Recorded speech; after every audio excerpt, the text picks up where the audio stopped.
हमारा नाम दूसरा मत है। सच होते हैं हमारे शब्द, न हम सरकार के विरोधी न विपक्ष के पक्षधर। हमारे लिए देश सब कुछ, जनमानस के लिए ही हमारे शब्द परखर। नमस्कार, मैं AR आज़ाद, संपादक दूसरा मत। आज हम एक नए वीडियो के साथ आपसे रूबरू हैं और फिर उसी इल्तिजा के साथ कि आप दूसरा मत यूट्यूब चैनल के सभी वीडियो को पूरा देखें। और जब आप पूरा देखेंगे तब आप दूसरा मत को समझ पाएंगे, उसके स्लोगन को समझ पाएंगे, उसके उद्देश्यों को समझ पाएंगे और देश हित में हम जिस तरह से लगे हुए हैं, इसलिए कि आज देश को बचाना सबका काम है। आज हर देश के नागरिक का, भारत के नागरिक का, हिंदुस्तान के नागरिक का एक ही कर्तव्य है कि वो किसी तरह से देश को बचाए। इसलिए कि आज सबसे ज़्यादा देश पर आफत आन पड़ी है, उस पर संकट आ पड़ा है और इस संकट से उबारने के लिए देशवासियों का फ़र्ज़ है कि एकजुटता के दिखाएं, एकजुट होकर और गंगा जमनी तहज़ीब को ज़िंदा रखते हुए देश को बचाया जा सकता है। बहरहाल हमें उम्मीद है कि आप सब इस देश को बचाने के लिए अपनी पूरी ताकत झोंक देंगे, क्योंकि पिछले कुछ सालों से जिस तरह से देश को बर्बाद करने की एक रणनीति, एक मुहिम छिड़ गई है, उसमें आप सबकी समझ कारगर हो चुकी है। आप सबके सामने माहौल और उसकी स्थिति है और आपने उन सारी स्थितियों परिस्थितियों का जायज़ा ले लिया है और आप सभी को ये अब आभास होने लगा है कि अगर हम देश नहीं बचाएं तो फिर हम भी नहीं बच पाएंगे। इसलिए आपको और हमको बचना है तो सबसे पहले देश को बचाएं। आज हम बात कर रहे हैं बिहार की, और उस बिहार की जहां NDA की सरकार है। बिहार में NDA के सरकार के मुखिया सामाजिक इंजीनियरिंग के प्रणेता नीतीश कुमार हैं। नीतीश कुमार के काम बहुत अच्छे भी हैं और कई अच्छे कामों के कारण ही उन्हें सुशासन बाबू की संज्ञा भी दी गई। लेकिन कई बार ऐसे दुखद पहलू सामने आए जिसके बाद आदमी को सोचने पर यह मजबूर होना पड़ा कि ये सुशासन बाबू किस विषम परिस्थिति में हैं कि उनके कुछ फैसले जनता को सुहाते नहीं हैं। सुशासन बाबू पे एक पर एक गलती होने लगती है और सुशासन बाबू की यही जल्दबाजी में लिए गए फैसले गलती की शक्ल में जनता के सामने अवतरित हो जाते हैं। जनता एक तरफ नीतीश कुमार के कुछ कामों को देखती है, दूसरी तरफ उनके कुछ फैसले को देखती है, जिस फैसले को देखकर नीतीश कुमार पर भ्रम की स्थिति बन जाती है। देश यानी बिहार की जनता नीतीश कुमार को लेके, बिहार की सरकार को लेके गोमगों की स्थिति में हो जाते हैं, द्वंद्व की स्थिति में हो जाते हैं। उनकी समझ से ये बाहर हो जाता है कि नीतीश कुमार ने ये काम क्यों किया और ऐसा कदम क्यों उठाया। जाहिर सी बात है, नीतीश कुमार आज किस ऊहापोह की स्थिति में चल रहे हैं, किस ऊहापोह की स्थिति से वो गुज़र रहे हैं और कौन सी ऐसी मजबूरी आन पड़ी है कि बीजेपी या विपक्ष उनको अपने निशाने पर ले रहे हैं। यानी नीतीश कुमार कुछ दिनों से लाचारगी सा महसूस कर रहे हैं, बेबस महसूस कर रहे हैं। वो जिस तरफ जो भी फैसला ले रहे हैं वो उल्टा फैसला नज़र आ रहा है। अभी एक ताज़ा प्रकरण पूर्व सांसद पप्पू यादव का सामने आया है। पप्पू यादव एक राजनीतिक दल के प्रमुख हैं, उसके मुखिया हैं, उसके राष्ट्रीय अध्यक्ष हैं और पिछले कई चुनाव से बिहार की राजनीति में वो अपना परचम लहराने की कोशिश कर रहे हैं। कामयाबी मिले या न मिले, वो उसी तरह से चुनाव लड़ रहे हैं जिस तरह से चुनाव बिहार में बीजेपी लड़ रही है, जिस तरह से चुनाव बिहार में जनता यूनाइटेड लड़ती है, जिस तरह से चुनाव बिहार में आरजेडी लड़ती है और जिस तरह से चुनाव बिहार में कांग्रेस और छोटी मोटी जितनी पार्टियां हैं वो लड़ती हैं। उसी तेवर, उसी ताप, उसी हौसला और उसी चुनावी समीकरण को अपना मुद्दा बनाकर वो चुनाव लड़ती आ रही है। जीत हार एक अलग स्थिति है, लेकिन पप्पू यादव ने बिहार की राजनीति में अपना एक कद स्थापित कर लिया है और पिछले कुछ दिनों से, पिछले कुछ सालों से उन्होंने जिस तरह से जनता के हित में और उस जनता के हित में जिस जनता ने उनको वोट नहीं दिया, जिस जनता ने उनके एक विधायक को विधानसभा में नहीं पहुंचाया, बावजूद उसके जनता के इस दोष को भूलकर जनता पे गुस्सा करने की बजाय जनता की व्यवस्था में, जनता की मजबूरी में, जनता की बदहाली में वो सबसे पहले जनता के लिए खड़े हो रहे हैं। वो बिहार के बाढ़ की स्थिति हो या कोरोना काल की स्थिति हो, पिछले साल कोरोना काल की स्थिति हो, ये इस साल के ताज़ा कोरोना काल की स्थिति हो, वो सारे मतभेदों को, मनभेदों को भुलाकर और जनता के हित में वो सारे फैसले ले रहे हैं जिससे जनता के लिए सुखद अनुभव होता है। जनता को उनसे खुश होना चाहिए और उनके कामों की प्रशंसा करनी चाहिए। लेकिन बावजूद इसके ऐसा लगता है कि पप्पू यादव अपनी प्रशंसा बटोरने के लिए जनता की मदद नहीं कर रहे हैं। कहीं न कहीं उनके हृदय में एक परिवर्तन आया है। परिवर्तन एक यह आया है कि उनका अतीत जैसा भी रहे, हम उस अतीत को अगर भूल जाते हैं तो एक दावे के साथ कहा जा सकता है कि इस समय बिहार में बिहार की जनता को लेकर और बिहार की जनता के हित में कोई फैसला लेने वाला, उसका सहारा बनने वाला, बिहार की जनता का हमदर्द बनने वाला कोई अगर एक शख्स है, कोई अगर बिहार का एक वासी है, कोई बिहार का एक नेता है और कोई बिहार की एक पार्टी का राजनेता है तो वो पप्पू यादव है। पप्पू यादव के हृदय में यह अचानक परिवर्तन कैसे हुआ, क्यों हुआ, ये पप्पू यादव जाने। मैं पप्पू यादव से अब तक फेस टू फेस नहीं मिला हूँ, मेरा पप्पू यादव से कोई लेना देना नहीं रहा है।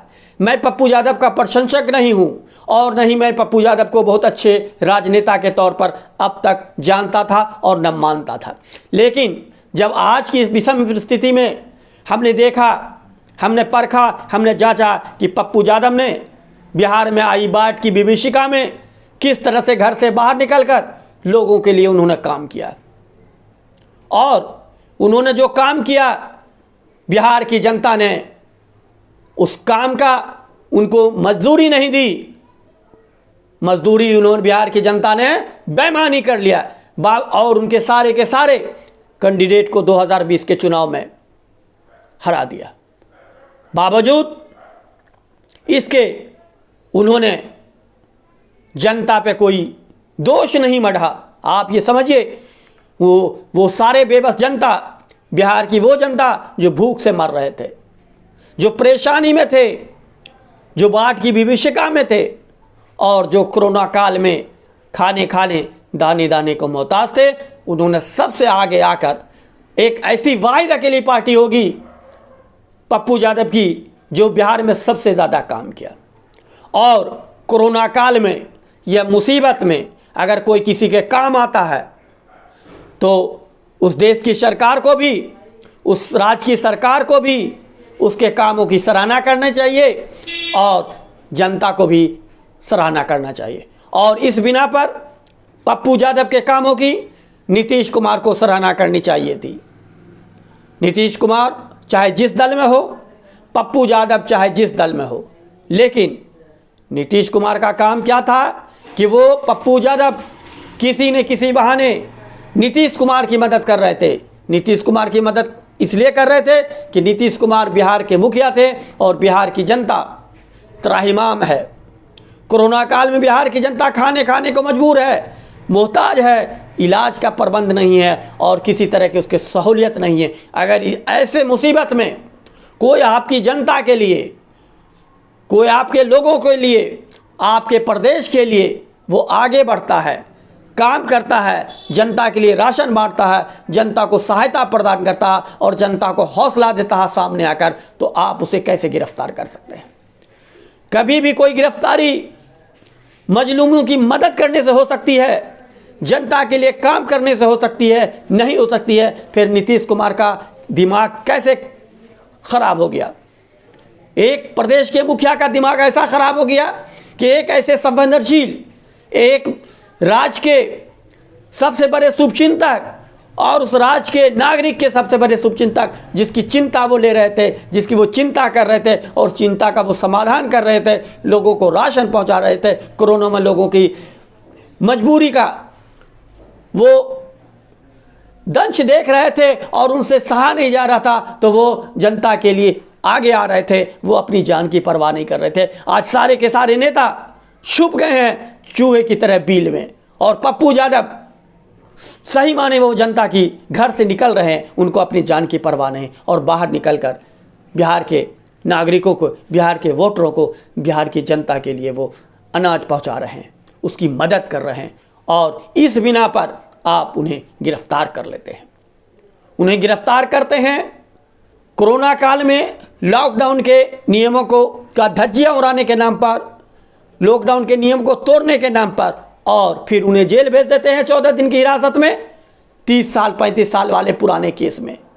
अभी क्या ज़रूरी था कि पप्पू यादव के केस के गरे मुर्दे को उखाड़ने का और 30 साल 35 साल वाले पिछले किसी केस को आधार बनाकर उन्हें जेल भेजने का? ये सारी स्थिति यह चीज़ बताती है कि नीतीश कुमार संकट में हैं, एक ऐसे संकट में हैं कि नीतीश कुमार को समझ में नहीं आ रहा है कि कौन सा रास्ता सही है और कौन सा रास्ता गलत है। वो बिहार की जनता की तरह दिग्भ्रमित हो गए हैं, जिस तरह बिहार की जनता को ऐन वक्त पर वोट के समय समझ में नहीं आता है कि हमारे लिए कौन सा विधायक अच्छा है, हमारे लिए कौन सा विधायक खराब है। वो अक्सर दिग्भ्रमित होकर, गोमगो होकर और द्वंद्व में अपने खिलाफ लोगों को चुन लेते हैं, जो उनका अहित करता है वही उन्हें ही विधानसभा में पहुंचा देते हैं, जो उनका दुश्मन होता है, जिनको उनकी चिंता नहीं होती है। 2000, 2000 और 500 का नोट सुंघाकर वोट ले लेते हैं और बिहार विधानसभा में पहुंचकर जनता की आवाज़ के साथ धोखा करते हैं, उनकी आवाज़ नहीं उठाते हैं, उनका मुद्दा नहीं उछालते हैं। और यही वजह है बिहार पिछड़ा का पिछड़ा ही रहा। चाहे कोई आ जाए, आप उसे सुशासन का नाम दे दें, ये कुछ कर दें, बिहार में कहीं से कोई सुशासन नहीं है। और आप जंगल राज की बात, जिस जंगल राज की बात कर रहे हैं, आजकल सुनने में आ रहा है कि उसी जंगल राज जिसे नीतीश कुमार जंगल राज कह रहे थे, बीजेपी से इतने भयभीत हो गए हैं कि उस जंगल राज से फिर हाथ मिलाने की अंदरूनी एक कोशिश चल रही है। और उस कोशिश का हिस्सा है कि पप्पू यादव की पत्नी पूर्व सांसद जो भी बीजेपी पर आरोप लगाएं कि ये बीजेपी के इशारे पर हो रहा है, उनको समझना चाहिए कि ये इशारा तेजस्वी यादव का है। तेजस्वी यादव ने अपने घोर दुश्मन, अपने ही पार्टी के कभी के शीर्ष नेता, सीवान के प्रणेता और सिवान के हर दिल अजीज नेता शहाबुद्दीन को मरवा दिया। शहाबुद्दीन के साथ जो भी कुछ हुआ उसके जिम्मेदार लालू यादव और अब तेजस्वी यादव हैं। वही हाल पप्पू यादव के साथ जो कुछ हो रहा है उसमें बीजेपी से ज़्यादा तेजस्वी यादव हैं। पप्पू यादव को निपटाने का नीतीश कुमार से एक सौदा कर लिया है, वो सौदा कोई और नहीं तेजस्वी यादव ने किया है। और लालू के बाहर निकलने के बाद, बेल के बाद लालू और नीतीश की अंदरूनी दोस्ती फिर से परवान चढ़ती गई है, इसलिए कि 2020 के चुनाव में नीतीश कुमार को जब 34 सीटें आईं और तब से नीतीश कुमार बीजेपी से डरे डरे महसूस कर रहे हैं। उन्हें ऐसा लग रहा है कि अब हमारी स्थिति बीजेपी के सामने, हमारा कद बीजेपी के सामने छोटा हो गया, वो बीजेपी के सामने अपने आप को बौना कर रहे हैं। और दूसरी तरफ लालू यादव नीतीश कुमार के सामने चारा फेंक रहे हैं। तेजस्वी यादव ने बीजेपी के साथ समझौता करके, नीतीश कुमार के नाक में दम करके हरियाणा के डिप्टी सीएम की तर्ज पर अपने पिता को यानी लालू यादव को बेल करवा लिया।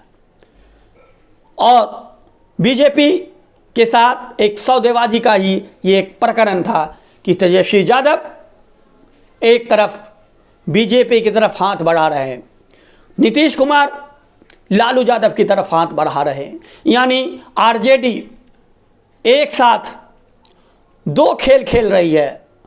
लालू यादव नीतीश कुमार की कमजोरी समझ के कि नीतीश कुमार बीजेपी के साथ रहकर वो दम घुट्टू महसूस कर रहे हैं, उनका दम घुट रहा है। और लालू यादव ये चाह रहे हैं कि हम नीतीश कुमार को अपने पाले में लाकर एक नई तरह से फिर से सरकार बना ले।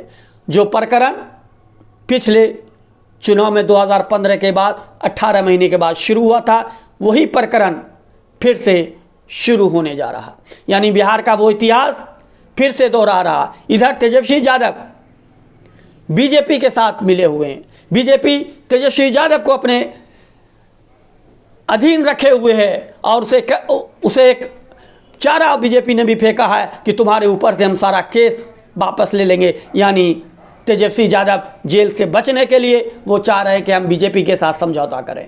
अगर नीतीश कुमार और आरजेडी में लालू यादव समझौता करने की कोशिश कर रहे हैं, वो अगर परवान नहीं चढ़ता है तो तेजस्वी यादव का और बीजेपी के साथ जाने का एक नया समीकरण बनने वाला है। आपको जान के हैरत होगी कि तेजस्वी यादव के पास एक ही फार्मूला है कि वो बीजेपी के साथ आरजेडी की सरकार बनाएंगे।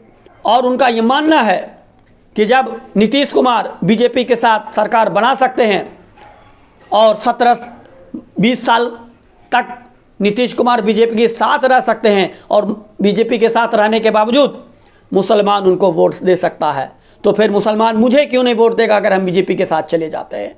ये तर्क तेजस्वी यादव का अंदरूनी तर्क है, आपसी तर्क है और आपस में ये सलाह मशवरा हो रहा है। अब ये देखना होगा कि बाप यानी लालू यादव कामयाब होते हैं नीतीश कुमार के साथ गठबंधन करके सरकार बनाने में, या फिर तेजस्वी यादव बाप से एक कदम आगे बढ़ते हैं, निकलते हैं और बीजेपी के साथ एक समझौता करते हैं और दोनों मिलकर सरकार बनाते हैं। और ये सारा खेल बिहार की राजनीति में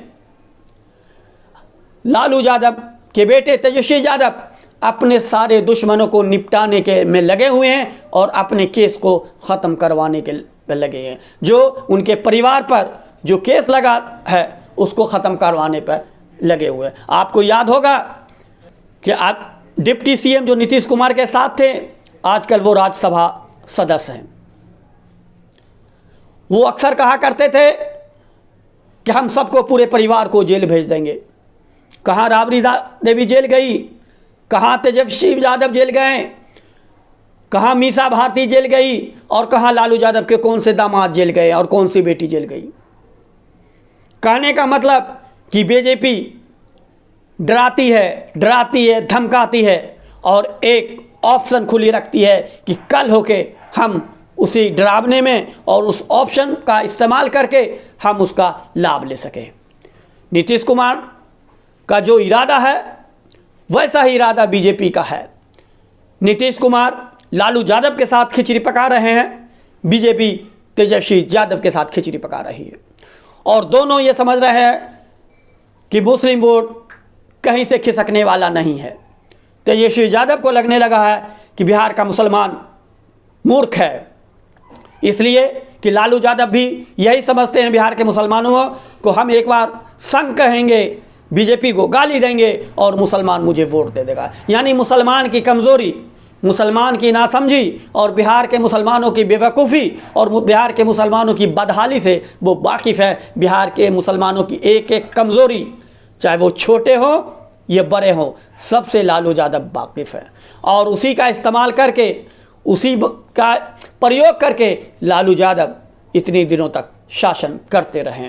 इसलिए तेजस्वी यादव को भी मालूम है कि बिहार का मुसलमान, हम बीजेपी में चले जाए, जहाँ चले जाएं, आरजेडी के साथ बिहार का मुसलमान रहेगा, इसलिए कि उसकी कमजोरी है। और उसकी कमजोरी यह है, साबित करती है कि नीतीश कुमार बीजेपी के साथ इतने दिन तक रहे, लेकिन नीतीश कुमार का मुस्लिम वोट बैंक में कोई कमी नहीं आई। नीतीश कुमार को लेकर मुसलमानों की रवैया में कोई परिवर्तन नहीं देखा। और यही मुद्दा तेजस्वी यादव के सामने हवा में तैर रहा है और तेजस्वी यादव खिचड़ी बीजेपी के साथ पका रहे हैं। और उन्होंने अपने दो घोर विरोधी, एक शहाबुद्दीन को निपटा दिया और दूसरा पप्पू यादव को निपटाने की कोशिश की है। पप्पू यादव, उनके समर्थक को लग रहा है कि पप्पू यादव ने बीजेपी के नेता और उसके एम्बुलेंसों की खोज खबर ली या बीजेपी नेताओं की कमी निकाली और उसकी वजह से नीतीश कुमार उनसे बदला लेकर, और नीतीश कुमार पर बीजेपी का दबाव रहा और उनके साथ ये घटिया सियासी बर्ताव किया गया। ऐसा नहीं है, बीजेपी इतनी मूर्ख नहीं है, बीजेपी बहुत शातिर है।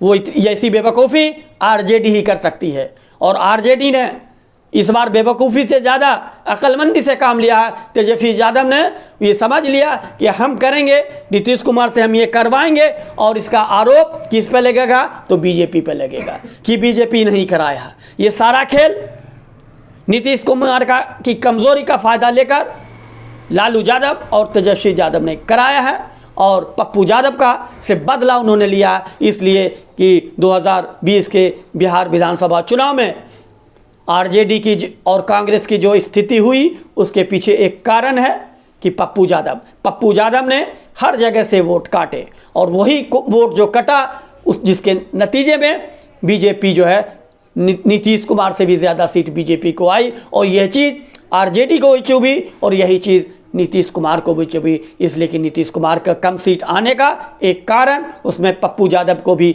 नीतीश कुमार खोज रहे हैं। उस कारण में पप्पू यादव को उन्होंने लपेटा और एक ऐसा माहौल बना, एक ऐसा उनके पास अवसर आया और एक ऐसा ऑप्शन आया कि उन्होंने पप्पू यादव को जल्दबाजी में, कोरोना काल में, इस विषम परिस्थिति में उन्हें गिरफ्तार कर लिया और रातों रात अदालत को खुलवाकर 14 दिन की उन्हें हिरासत में भेज दिया गया। उनकी तबीयत बिगड़ने में उन्हें दरभंगा हॉस्पिटल में भर्ती कराया गया और उन पर उनकी पत्नी और उनकी पार्टी के लोगों का आरजू, उनकी मिन्नत और नीतीश कुमार से निवेदन करने के बावजूद भी नीतीश कुमार में थोड़ी सी भी हमदर्दी नहीं आई और उन्होंने किसी की बात नहीं सुनी और पप्पू यादव आज जेल में रहते हुए हॉस्पिटल में अपना इलाज करा रहे हैं। जाहिर सी बात ये समझना चाहिए कि अगर जनता में यह मैसेज चला गया कि एक मसीहा को, एक बुरे समय में, संकट के समय में काम करने वाले को अगर नीतीश कुमार जेल भेज सकते हैं और ये मैसेज जनता में चला गया और जनता नीतीश कुमार के इस रवैये से रोड पर आ गई, तो फिर क्या नीतीश कुमार उसको गोली से छलनी करेंगे और जनता को गोली से भून देंगे। और जब जनता को गोली से भूनेंगे फिर उसके बाद उसके मरने वाले परिवारों को 5 लाख और 10 लाख का मुआवजा देकर शांत करेंगे। अगर जब इतना कुछ अगर आपको करना है तो ऐसे लोगों को, जो लोग जनता के लिए काम कर रहे हैं, चाहे वो राजनीतिक दल हो या कोई व्यक्तिगत हो, कोई एनजीओ हो, आपको उनकी मदद करनी चाहिए, उनकी हौसला अफजाई करनी चाहिए और उनको बजाफ्ता आपको एक प्रमाण पत्र देना चाहिए कि देखिए ये शूरवीर है, क्रांतिवीर है, कोरोना वीर है, जिन्होंने बिहार की अस्मिता को बचाया, बिहार के लोगों को बचाया, बिहार के लोगों को भूख मरने से बचाया। और ये तो जो काम सरकार को करना चाहिए वो बाहर रहते हुए एक सरकार की तरह इन्होंने काम किया। पप्पू यादव को शाबाशी मिलना चाहिए, तमगा मिलना चाहिए, तो उन्हें हथकड़ी मिल गई। ये नीतीश कुमार के लिए अच्छा संकेत नहीं है। नीतीश कुमार को अपने किए पर एक बार समीक्षा करनी चाहिए। राजनीतिक आने और जाने का नाम है, कोई ज़रूरी नहीं है कि नीतीश कुमार अगली बार भी रहेंगे। हो सकता है अगली बार कोई दूसरे लोग रहें और यही काम नीतीश कुमार के साथ हो कि नीतीश कुमार के पुराने केस को खोल दिया जाए, उन्हें गिरफ्तार कर लिया जाए और गिरफ्तार करके घर से सीधे जेल भेज दिया जाए। तब नीतीश कुमार कैसा अनुभव करेंगे, इस बात को नीतीश कुमार सोचें कि आने वाला दूसरा मुख्यमंत्री अगर इसी तरह उनके साथ करे तो उनको कैसा लगेगा। और ये आभास अगर नीतीश कुमार को हो जाता है तो मुझे लगता है कि नीतीश कुमार उनके उस केस को अभी हवा नहीं देंगे। केस का काम है, ये अदालत का काम है, ये प्रशासन का काम है कि प्रशासन अपना काम करता रहेगा। लेकिन अचानक 30 साल में, 35 साल में, 20 साल तो हो गया नीतीश कुमार को शासन करते हुए, अब तक पप्पू यादव का ये केस उनके सामने नहीं आया था। आज अचानक ऐसा क्या हो गया कि पप्पू यादव का वो केस सामने आ गया। इसका मतलब आप सारे केस को दबा के इसलिए रख रहे हैं कि सियासी बदला लेने के लिए। नीतीश कुमार जी, सियासी बदला लेने का भी एक समय होता है और सियासी बदला नहीं लिया जाता है। आज आप तो पुराने लीडर हैं, आप जानते हैं कि सत्ता पक्ष हमेशा विपक्ष को ऑक्सीजन देता रहा है। वो जब भी विपक्ष के लोग मरने पे होते हैं, उनका दम घुट रहा होता है, तो सत्ता पक्ष उन्हें बचाता है। और आप जब राज के आपके सूबे की जनता को वो आदमी बचा रहा है तो आप उसे मार रहे हैं, आप उसे राजनीतिक मार रहे हैं, आप उसे राजनीतिक घिनौनी मार रहे हैं और आप उन्हें 14 दिन की हिरासत में भेज दे रहे हैं, उन्हें जेल भेज दे रहे हैं। ये कहाँ का इंसाफ है? ये सियासत नहीं है और ये बिहार की सियासत नहीं है। बिहार समझदार लोगों का केंद्र रहा है। बिहार में एक से एक महापुरुष हुए हैं। नीतीश कुमार जी, आप एक आदर्श राजनेता के तौर पर बिहार और देश में जाने जाते हैं, इसलिए हमारा निवेदन है कि आप अपने कद को नीचे नहीं गिराएं। आप अपने किसी समझौते के लिए किसी को बलि का बकरा नहीं बनाएं, किसी की बलि नहीं दें, पप्पू यादव की बलि नहीं दें। अगर आप पप्पू यादव की बलि देंगे तो बिहार की जनता आपकी बलि ले लेगी। क्या आप अपनी बलि लेने के लिए तैयार हैं? अगर आप अपनी बलि लेने के लिए तैयार हैं तो फिर पप्पू यादव पर जितना भी एक्शन लेना है आप एक्शन ले लीजिए। बिहार की जनता आपको छोड़ेगी नहीं और देश की जनता आपको माफ़ नहीं करेगी। आपका सुशासन, जो आप सुशासन बाबू कहलाते हैं, वो 1 मिनट में धुल जाएगा। इसलिए माननीय मुख्यमंत्री जी नीतीश कुमार जी, आपको हमारी सलाह है, ये राजनीतिक बदला लेने का समय नहीं है, ये मिलजुल कर काम करने का समय है। अगर आप बिहार की जनता को बचाना चाहते हैं तो जो लोग बिहार की जनता के फेवर में है, जो बिहार की जनता के लिए केंद्र के रूप में स्थापित है, जो बिहार की जनता को बचाने की कोशिश में जुटे हुए हैं, अपनी जान पर खेल के बिहार की जनता को बचा रहे हैं, उन्हें आप बचाइए, उन्हें आप मारिए नहीं। और अगर आपका मुद्दा ही है कि बिहार की जनसंख्या को कम करना, जो देश के प्रधानमंत्री का मुद्दा है, अगर आप देश के प्रधानमंत्री के मुद्दा पर, उनके जहन पर चल रहे हैं, संघ के जहन पर चल रहे हैं कि बिहार की जनता को भी मारना है, देश की जनता को आबादी कम करना है, तो ठीक है, ऐसे सैकड़ों पप्पू यादव आपको बिहार में मिल जाएंगे। उन पे केस ला दिए, उनको जेल भेजिए, उनको बलि का बकरा बनाइए, उनकी हत्या कर दीजिए, ताकि कोई जनता की सूद लेने वाला बचे नहीं। और फिर आप जैसे चाहे, व्यवस्था आपकी चौपट है और चौपट व्यवस्था के नाम पर बिहार की जनता और उस कोरोना के नाम पर बिहार की जनता अंतिम सांसें लेती रहे और उसे कब्र भी नसीब नहीं हो। जिस तरह से लाश गंगा में फेंकवाई जा रही है, जिस तरह नदियों में फेंकवाई जा रही है, आपकी वो केंद्र सरकार हो या आपकी बिहार सरकार हो, इतनी असंवेदनशील हो गई है कि जो आदमी अपने नागरिकों को बचाने के लिए अपनी जान पे खेल रहा है, आप उसे गिरफ्तार कर लेते हैं। आपके पास थोड़ा शर्म हया नाम की कोई चीज़ है? आपके अंदर कोई संवेदना है? और आप कहते हैं हम सुशासन बाबू हैं। आज से आप सुशासन बाबू का लक़ब हटवा लीजिए। और कोई आपको कहे सुशासन बाबू तो कहिए अब मैं सुशासन बाबू नहीं हूं, अब मुझ में बिहार की जनता को लेकर कोई संवेदनशीलता नहीं, मैं सिर्फ प्रधानमंत्री के एजेंडे पे काम कर रहा हूं, मैं संघ का एजेंट हूं, मैं संघ के एजेंडे में काम कर रहा हूं। माफ़ कीजिएगा नीतीश कुमार जी, आपके कुछ कामों ने मुझे भी उद्वेलित कर दिया है। जिस तरह बिहार की जनता आपको लेकर बहुत हैरत में है, बहुत पशुपेश में है, बहुत द्वंद्व में है, बहुत गोमगो में है। नीतीश कुमार जी, अभी वक्त है कि आप समय रहते संभल जाइए, बिहार की जनता को बचाइए। वो आप बिहार के मुखिया हैं, आपका फ़र्ज है बिहार की जनता को बचाना, बिहार की जनता को मारना आपका फ़र्ज नहीं है। अपने फ़र्ज, कर्तव्य, अपनी ड्यूटी को समझिए कि आपका काम क्या है। आपका काम किसी प्रधानमंत्री, किसी संघ और किसी संस्था का वारिस की तरह काम नहीं करना है। तो ये शिव यादव में राजनीतिक परिपक्वता नहीं है, और यही है कि वो बीजेपी के हाथ में खेल रहे हैं। आप भी बीजेपी के हाथ में मत खेलिए। सरकार चली जाए तो चली जाए, लेकिन जो जनता के हित में, जो बिहार के हित में हो, उसी कदम पर स्थापित रहिए।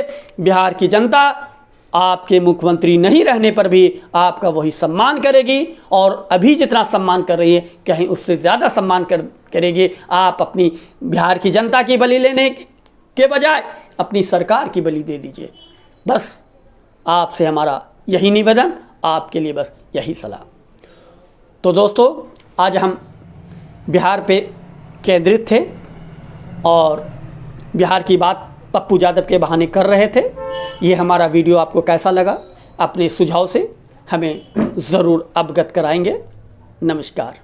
हमारा नाम दूसरा मत है, सच होते हैं हमारे शब्द। न हम सरकार के विरोधी, न विपक्ष के पक्षधर। हमारे लिए देश सब कुछ, जनमानस के लिए ही हमारे शब्द परखर।